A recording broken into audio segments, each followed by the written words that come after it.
दोस्तों अस्सलाम वालेकुम। आज की वीडियो में हम बात करेंगे पाकिस्तानी फौज के अहम हथियार अल खालिद टैंक की। दुनिया भर की जदीद फौजें टैंक को मादूम या पुराना जंगी हथियार करार देते हुए माजी की इस अहम जंगी प्लेटफॉर्म को खत्म कर चुकी है, लेकिन पाकिस्तान की बर्री फौज मैदान जंग में एक बुनियादी हथियार तस्वुर होने वाले अल खालिद टैंक मंसूबे पर गुज़श्ता 2 दहाइयों के दौरान भारी सरमायाकारी कर चुकी है। ये 2 किस्म के टैंक हैं जिन्हें चीन और यूक्रेन की फनी मुआवनत के साथ मकामी दिफाई सनत में कामयाबी से तैयार किया गया है। टैंक की ये दोनों अकसाम पाकिस्तान आर्मी की आर्मर्ड कोर या तोपखाने का हिस्सा है। इसकी एक तीसरी किस्म अल खालिद दोइम की तैयारी बजट मुश्किलात की वजह से ताखीर का शिकार हुई। पाकिस्तान आर्मी ने इस मंसूबे पर काफी पैसा खर्च किया क्योंकि पाकिस्तानी फौज समझती है कि पाकिस्तान को मशरकी हमसाये की तरफ से जमीनी मुदाखलत का खतरा लाहक है। पाकिस्तानी फौजी माहिरीन के मुताबिक पाकिस्तान की दिफाई सनत ने जदीद अल खालिद टैंक की तीसरी नस्ल मुनासिब तादाद में तैयार करके हैरान कुन कामयाबी हासिल की है, जिसने पाकिस्तानी इलाके में इंडियन फौज की मुदाखलत को नाकाम बनाने के हर इम्कान को खत्म कर दिया। पाकिस्तान ऑर्डिनेंस फैक्ट्री के साबिक सरबराह और फौजी उमूर के मुमताज माहिर lieutenant general retired Abdul Qayyum कहते हैं कि मुनासिब तादाद में अल खालिद टैंक्स तैयार करके हमारी डिफेंस इंडस्ट्री ने शानदार कारनामा सर अंजाम दिया। अब हमारे पास 2500 से ज्यादा टैंक हैं और अल खालिद टैंक उस दस्ते का बड़ा हिस्सा है। अगर माजी पर नजर दौड़ाई जाए तो सन 1989 में दीवार बर्लिन के गिरने के साथ ही सर जंग के 2 हरीफों ने टैंकों की तैयारी का सिलसिला भी खत्म कर दिया था।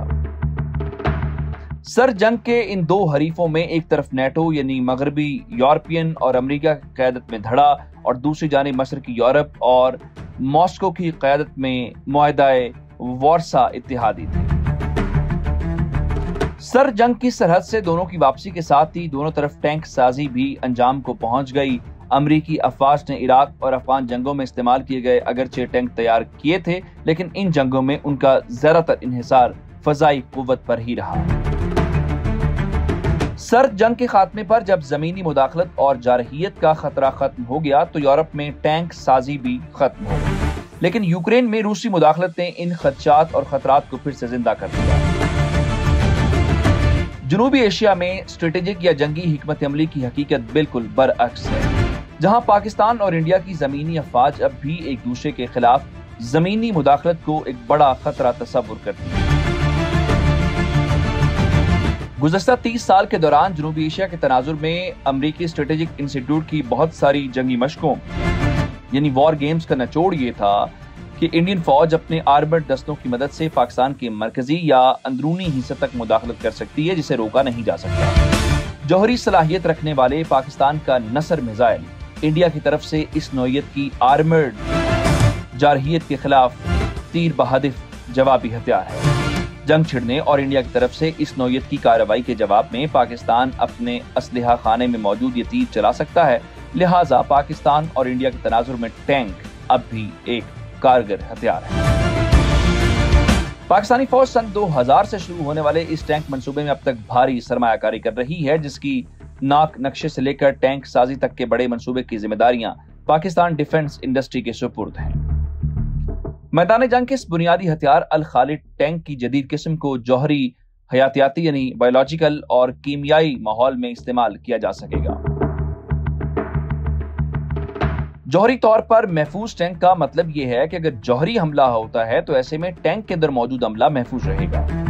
इसे चीन और यूक्रेन की मुआवनत से तैयार किया गया है, इसलिए उमूमी तौर पर पाकिस्तानी फौज के माहिरीन इसे टैंकों का बादशाह करार देते हैं। अल खालिद टैंक की खुसूसियात की बात करें तो ये निस्बतन हल्का 46 टन वजन का टैंक है। इसके मुकाबले में जर्मन साख्ता लेपर्ड 2 और अमरीकी साख्ता M1 अब्राहम्स टैंकों का वजन 60 टन है। 1200 हॉर्स पावर और 70 किलोमीटर फी घंटा रफ्तार की हद तक दौड़ने की सलाहियत के हामिल यूक्रेन के 6TD2 टैंक्स में इस्तेमाल होने वाले ٹھنڈے مایا ڈیزل انجن کے ساتھ مقامی طور پر پہلا ٹینک تیار کیا گیا۔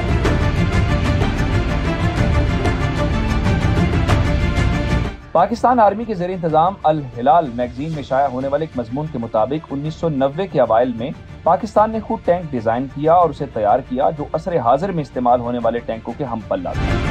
ٹینک کی تیاری کے پروگرام کو MBT 2000 پروگرام کا نام دیا گیا تھا۔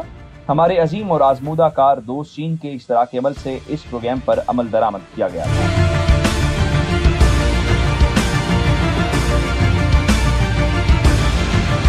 سن 2000 میں الخالد ٹینک کی پروڈکشن شروع ہوئی جو ایک دہائی سے جاری ہے۔ اس عرصے کے دوران دفاعی پیداوار میں متعدد جدید ٹیکنالوجیز کو بھی متعارف کروایا گیا۔ ہدف پر ٹھیک نشانہ لگانا، انگیجمنٹ، آتشی اسلحے پر قابو رکھنے کی جدید نظام کی تیاری، ہدف کو دیکھنے اور چست پر لانے کی جدید ترکیب، جوہری، حیاتیاتی اور کیمیائی حملے کا بروقت پتہ چلانے، اس دوران محفوظ رہنے کی صلاحیت حاصل کرنا اس پیش رفت کی چند مثالیں ہیں۔ الخالد ٹینک کو جدید بنانے کی تیاری جدید ٹیکنالوجیز کو اس میں شامل کرنے کے منصوبے کا حصہ تھی۔ جدید ترین ٹیکنالوجیز کے حامل اس ٹینک کو الخالد اول کا نام دیا گیا ہے۔ پرانے ماڈل کے اس ٹینک میں جدید ترین ٹیکنالوجیز کو نصب کرنے کے بعد سے اسے یہ نام دیا گیا۔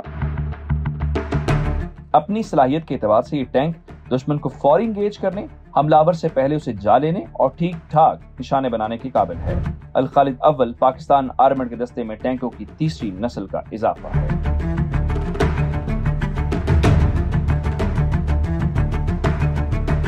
اگر الخالد اول کی بات کریں تو جدید ترین الخالد اول چین اور یوکرین جیسے دوست ممالک کے اشتراک عمل کا شاہکار ہے، جس کی تیاری کا مقصد ہائی اسٹریٹجک اور ٹیکٹیکل موبیلٹی ہے۔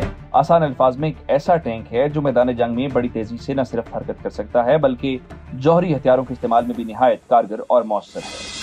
اس لحاظ سے ایک خاص صف کا مالک ہے جسے نہ صرف جوہری حملے کے ماحول میں بروئے کار لا سکتے ہیں بلکہ شہروں میں لڑائی کی کسی بھی صورتحال میں اتنا ہی آزمودہ ہے۔ دیگر نوعیت کے حملہ آور یا ٹینک شکن ہتھیاروں کے خلاف بھی اسے نہایت سخت جان یا مؤثر پایا گیا ہے۔ طویل یا سخت نوعیت کی فوجی کارروائیوں کے لیے بھی اس کا کمانڈ اینڈ کنٹرول سسٹم نہایت مؤثر اور خودکار ہے۔ الخالد اول وزن میں کم ہونے کے باوجود سب سے زیادہ مقدار میں ہتھیاروں اور جدید نظاموں سے لیس ٹینک کے طور پر مشہور ہے۔ اس ٹینک کا نام 7ویں صدی کے مسلم کمانڈر خالد بن ولید کے نام پر رکھا گیا ہے۔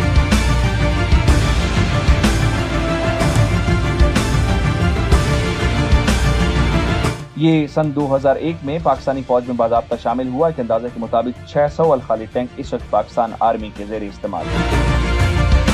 چینی ساختہ VT4 بنیادی جنگی ٹینک کی پاکستان آرمی میں شمولیت الخالد ٹینک کی ٹیکنالوجی کو مزید بڑھائے گی۔